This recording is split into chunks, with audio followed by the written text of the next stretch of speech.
Welcome to a new series on this channel called Coop's Casting Couch. Wait, hold up a second. Is that what we were going to call this? I'm just playing, guys. Welcome to a new series on the channel called Coop's Casual Couch Conversations. Say that 10 times fast. This is going to be a series where it's really laid back, chill. You know, we have the Walking and Venting series, which is me walking along the edge of my property and yelling and screaming at the top of my lungs. Think of this series as the complete opposite.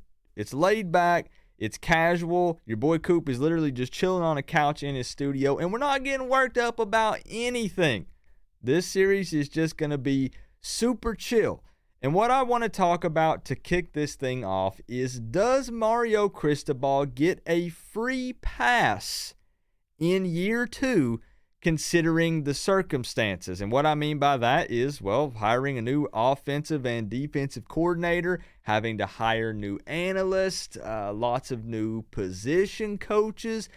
But if he does not get a free pass in year 2, what does he need to accomplish for the 2023 season to be considered not a failure?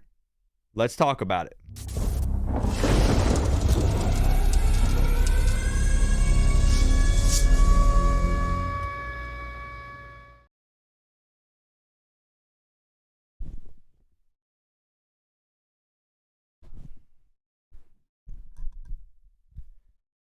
What's going on, Canes fans? Let's just dive right into this thing. Let's not waste any time. But I do ask, however, that before you put a comment down below answering my question that I posed in the intro, hear my side of this for just a moment.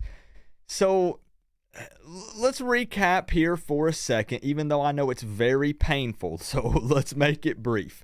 The Miami Hurricanes go 5-7 in 2022. Really can't get much worse than that, right? I mean, in all actuality, it really could have been worse, but we lost to all the teams that we shouldn't lose to. Couldn't beat any of the teams in the big games, Texas A&M, Clemson, Florida State. Just an all-around disaster season. And in the offseason, there were crazy predictions flying around left and right on social media. 12-0, 11-1, 10-2, and heck, even I predicted 9-3 or 8-4 at the worst, and I was still way off. But, you know, understandably so, anytime a new staff is brought in, there's this renewed sense of hope and everyone's optimistic and excited. And there were always exceptions. There are people that didn't think that was the case. But the overwhelming majority thought that 2022 would be pretty darn successful because there were upgrades all around. But it's very obvious that the Avengers of coaching staffs was a failed experiment. It just didn't work. In my opinion, the chemistry wasn't there. There were too many big heads in the room, too many one and done coaches on this staff. So let's just go ahead and answer the question. Does Mario Cristobal, given the circumstances, get a pass, so to say, in year 2? And the short answer to that question is no. Absolutely not. He does not get a pass because either way, you are expected to win, especially in a big-time program like Miami. We're pumping in all of the financial backing into this thing now. You are expected to win. But you do have to keep in mind, however, that we are essentially hitting the reset button again in the 2023 season. We all already know this, but an entirely new offense, an entirely new defense, lots of new analysts and position coaches, and it takes a while for everyone to kind of come together and make things work. You got to build that chemistry, right? And guys, again, there's always exceptions to everything. Everyone wants to argue USC and the immediate success we saw there, and that, you know, again, they properly utilized the transfer portal. And sometimes you get that lightning in a bottle, right? Sometimes you just find instant success and you get lucky. But more times than not, that's not the case. Now, luckily, even after the 5-7 season, we were still able to land a top 10 recruiting class, which is huge. But to answer that first question, no, Mario Cristobal does not get any sort of free pass. Expectations are still very high for him going into 2023. Now, the second part of this question is a little more complicated, but let's dive into it and talk about it. What does Mario Cristobal need to accomplish in his second season for it to be considered not a failure? Pay attention to the wording there. I didn't say what makes it a successful season. A successful season is a national championship. That is every team's goal heading into the season. Anything less than that, and you did not accomplish your end goal. No coach is going to come to the podium and say, well, our goal this season is to, win 7 games and go to a bowl game and maybe compete. That's nonsense. They're not going to say that. They're not even going to jump up there and say, well, let's start with winning a conference championship. No, your goal is a national championship. However, with this season for Mario, I feel like for it to be considered not a failure, for starters, he just needs to win more games than he did in 2022. When, even 6 games, winning 6 games, going 6-6 and winning possibly a bowl game is definitely a start. It's a very small step, very small start, but it is still improvement over the 2022 season overall, right? I'm talking strictly wins and losses. We don't have time. We're not breaking down individual stats for position groups and all that stuff.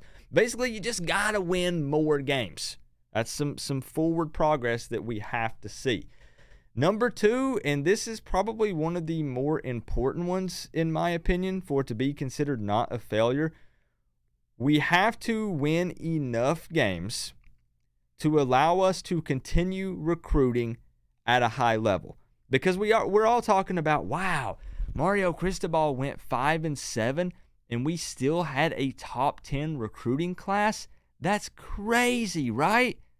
The problem is that's not sustainable in the long term, right? Like, you can't continue to only win 5 games, not even go to a bowl game, especially when you're in the ACC. And I know it's going to become divisionless soon, but in the ACC, and then expect to continue to consistently land top 10 recruiting classes. It's literally not going to happen. I know Mario is a master recruiter, and we love him for that. But you're not going to continue to recruit at that high of a level with a 5-7 record. So honestly, we got kind of lucky. It was a blessing going into 2023. So I have to see that we can win enough games, put a product on the field that's impressive enough to interest recruits into coming here. And hopefully, again, with the new OC and DC, possibly an air raid, air spread type of thing with Dawson, that'll get wide receivers excited. Hopefully the defense will be very aggressive with Guidry, and it'll be very enticing for those recruits. So that's number 2 for me, and that's really probably the biggest things, I guess. I would love to see a coaching staff from the one we have now stay in place as long as it's semi-successful and we see some positive progress, because some consistency would be nice. And I do think that would also be a step in the right direction, because mixing it up every single year, even though we wanted to see Gaddis out, some people weren't big fans of Steele, there's no stability. And that's very tough also on the players. So all this kind of comes around full circle when we're talking about recruiting, we're talking about pleasing the fans, all that stuff. It all goes together. And that's honestly really it for me, for it to be considered not a failure. I'm sure I'm leaving out some good suggestions that you guys are going to leave down in the comment section, but for me, it's win more games than you did in 2022 and put a product out there on the field that impresses recruits so we can continue to recruit at a high level and stack up these recruiting classes so hopefully we can compete with the big boys. Because no matter what, guys, you have to think about the fact that we are playing catch up. As much as, in our heads as Miami fans, we remember the great times, and it kind of skews our vision of the college football landscape. I mean, I'm trying to think of how to explain what I mean here. Like, Miami is not good and has not been good for a very long time. That's just facts, and we don't want to say it, even though it's true. We're finally pumping money into this thing. We're playing catch up with our facilities. We need to consistently get top 10 recruiting classes, and then hopefully in the near future, in the next, maybe 2 to 5 years, we can be consistently competing with the big boys. But I want to close this thing out with saying something that's going to upset a lot of you probably, but I have no big expectations going into this season. When you factor in all of these things, other than crossing our fingers and hoping that everything just takes off, big things could happen. Maybe we do make a run. But realistically speaking, no, I have no big expectations for 2023. And for the most part, I'm going to try to go into 2023 with little to no expectations. Now, when I say that, I realize I'm using the same word, so it's probably kind of a bad example, but I still expect the end goal to be a national championship. But my realistic expectations as far as what I would put out there with predictions and what I think is going to happen is going to be very minimal. Very, very small. I'm actually taking, who is it that I heard say that last year? The Coach Hayes approach. That's who it was. Coach Hayes last year said, I got no expectations. We'll start from ground zero. We'll have something to gauge, and then we'll go from there. Well, that's what I'm going to do. Also, I'm going to take this approach in 2023. In my opinion, we've hit the reset button. We're starting from ground zero. I'll take what we do in 2023. Hopefully, we'll maintain most of the players. They won't hit the portal, and they'll all perform pretty well. We'll maintain the coaching staff, and then I will be able to compare 2024 to 2023. Because, again, you can, to an extent, compare 23 to 22, but with the big changes, there's only so much that you can do that with. So I have no big expectations in this season, and I'm just going to cross my fingers and hope that I'm pleasantly surprised. But if you're going to come out there, I'm just warning you, okay? I'm not telling you how to fan. I'm not the fan police.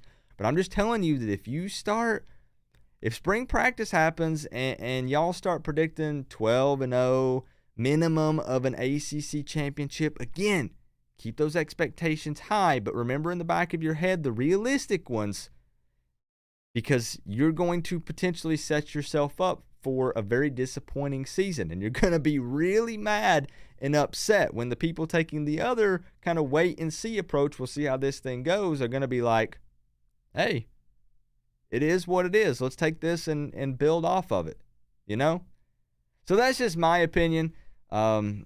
This is the first introduction into this series, so it's something new. I got to get comfortable with just chilling on the couch in a more casual environment, because I'm not reading off of a script. I know sometimes I'm like staring off into space because I'm trying to think. Normally, if I don't have a script, I at least give myself bullet points, and I don't even want to do that in this series. The point of it is to be super casual, chilling on the couch, just hanging out and talking with you guys. So let me know if you like the idea of this series also. Coop's casual couch conversations, man, what a tongue twister. The quadruple C's, maybe we'll call it X4, or we'll come up with some kind of fancy little name for it. Who knows? We'll figure out something.